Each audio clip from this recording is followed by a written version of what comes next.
పురాతన కాలంలో దట్టమైన అరణ్యాల మధ్య ఉన్న ఒక రాజ్యంలో కాళనేమి అనే భయంకరమైన మాంత్రికుడుండేవాడు.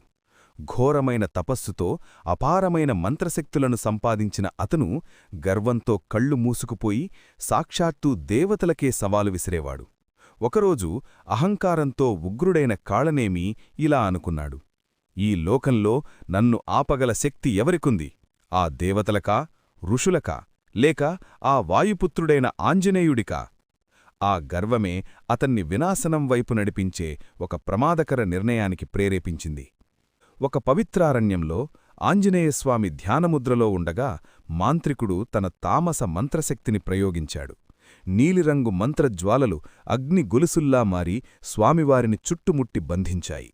మాంత్రికుడు వికటాహాసం చేస్తూ, వాయుపుత్రుడా, నీ అజేయమైన బలం ఇప్పుడు నా మంత్రాలకు బానిస అని గర్జించాడు. ఆంజనేయుడు ఏమాత్రం చలించకుండా ప్రశాంతంగా చిరునవ్వు చిందించాడు. కాళనేమి, నిజమైన శక్తి భక్తిలో ఉంది.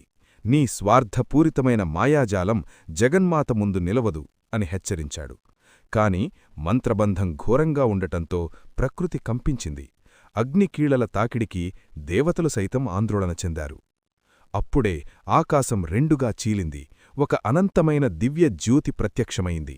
ఆ వెలుగుల మధ్యనుంచి సాక్షాత్తు ఆదిపరాశక్తి అవతరించింది.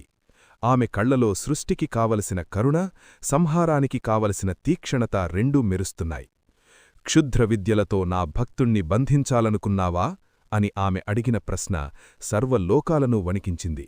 మాంత్రికుడు మొదట తడబడినా అహంకారం చావక, నా మంత్రాలకు ఎదురులేదు, నువ్వెవరు నన్ను అడ్డుకోవడానికి అని అరిచాడు. ఆదిపరాశక్తి మందహాసం చేస్తూ, మూర్ఖుడా, సకల మంత్రాలకు తంత్రాలకు మూలశక్తిని నేనే అని పలికింది. ఆమె చూపునించి వెలువడిన ఒక దివ్య తరంగం హనుమంతుణ్ణి చుట్టుముట్టిన మంత్రగొలుసులను క్షణాల్లో భస్మం చేసింది.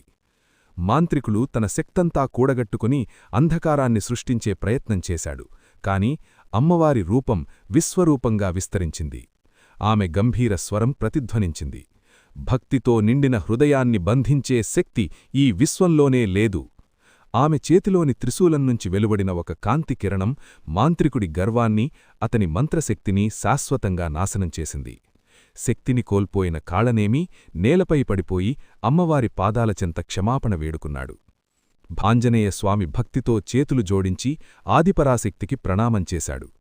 అమ్మా, నీ కృప ఉంటేనే భక్తుడికి బలం, నీ ఆజ్ఞ లేనిదే చీమకూడా కుట్టదు అని స్తుతించాడు. అమ్మవారు స్వామిని ఆశీర్వదిస్తూ, భక్తి ఉన్న చోట నేనుంటాను,